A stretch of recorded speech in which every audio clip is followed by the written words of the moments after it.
Hi guys, it's Angie with Fun Endeavors Tie-Dye Lab. Today I'm going to make a spiral, but I'm going to do something a little different with this one. I washed and dried my shirt, soaked it in a soda ash solution for at least 20 to 30 minutes. I wrung it out of my Panda spin dryer and so it's just barely damp. I also have it turned inside out. I'm beginning the spiral with a fork, and as I turn the fork with one hand, I'm forming extra folds in the shirt with the other hand.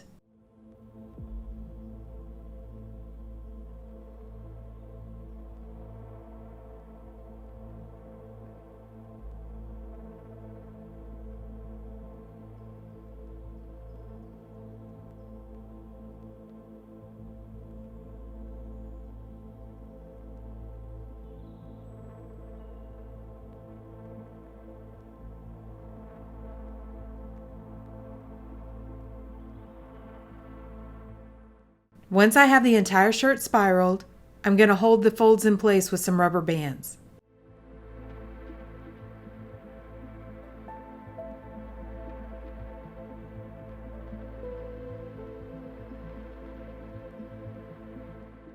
For this spiral, I'm only going to use one color. I'm going to use Black Bang from Custom Colors. I'm going to apply the dye in an X form straight through the middle of the shirt. And I'm using some needle tip bottles to apply the dye with. I'll leave a link below in the video description for where I purchased the needle tip bottles. They're great for a little extra control over where you put the dye.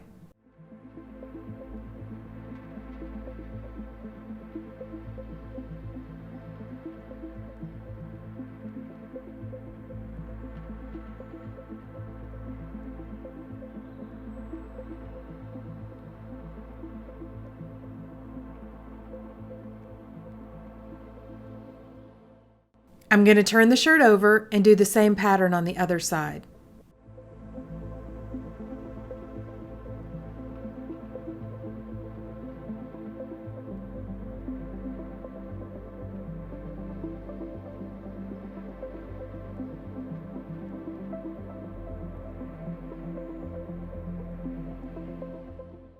I put the shirt aside and allowed it to process for at least 24 hours.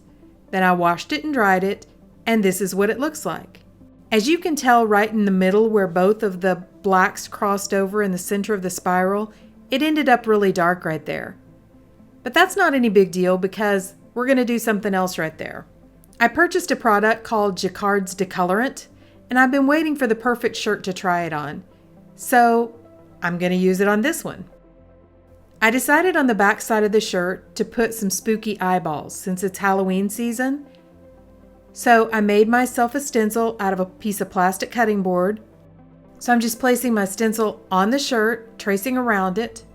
I'm using a fabric pencil that's supposed to wash out, but I actually found that it works better just to use a washable marker. I could see it on there a little bit better. To do the other eyeball, I'm just turning my stencil over. Once I have all the eyeballs drawn on my shirt, I'm going to take it outside so that I can use the decolorant. I'm putting a piece of cardboard between the fabric layers though, so that the decolorant doesn't go through to the front side. I'm using this product outside because it's extremely stinky and I don't want to use it indoors at all. I purchased this off of Amazon and I'll leave a link down in the description for the video for this as well. I'm using a regular paintbrush and I'm just painting it on. I'm trying to put it on kind of heavy so that I make sure I get all the areas of the fabric coated. I know it's kind of difficult to see what I've drawn onto the shirt, but for me up close it's fairly easy to see.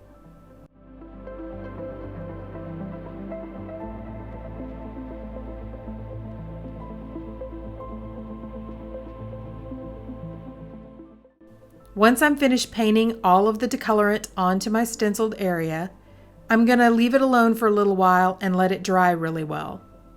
I came back a couple of hours later, and in order to activate the decolorant, you have to iron the shirt. So I have a craft iron. I would not necessarily suggest using your regular iron that you use all the time on this. You probably can if you clean it really well, but I'm not quite sure my husband would like to have his dress shirts bleached out or decolored. So I went ahead and used a craft iron that I own for this process. I have it on the highest setting, and I'm just ironing over the areas that I've placed the decolorant. I did it a few times just to make sure I got all the color removed. Then I washed and dried my shirt and did the same thing on the other side, except this time I used the words boo. I'm not going to show the process for that because you already know what's going on. After the shirt was washed and dried, I decided that I wanted to go ahead and paint it with some glow-in-the-dark paint. So I have some glow-in-the-dark soft tulip paint, which I painted over the eyeballs, again just using a regular paintbrush. I added 2 coats of the paint, and after the second coat, I sprinkled some ultra-fine glitter over the top. I put a layer of wax paper between the 2 layers of the shirt before I started applying the paint, just to make sure none of the paint would come through to the other side.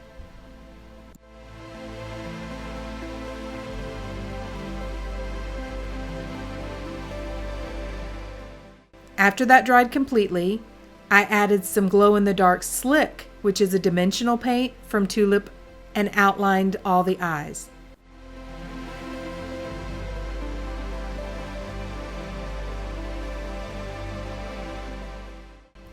I also added a sprinkle of the glitter over the top of the slick paint. After the back was completely dried, I turned the shirt over to the front, and I painted the area that I removed the color from on that as well, and repeated the same entire process.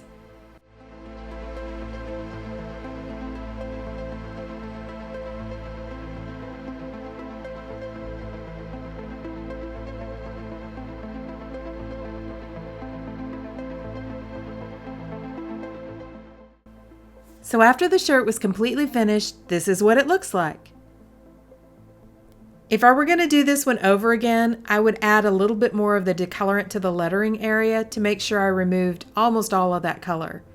It looks a little bit rustic, which is fine for a Halloween shirt, but the paint didn't cover up quite as much as I thought it was going to. I thought it would cover some of those areas, but it didn't. However, I still think it turned out looking really cute. I think it makes for a fun Halloween shirt, and it actually does glow in the dark.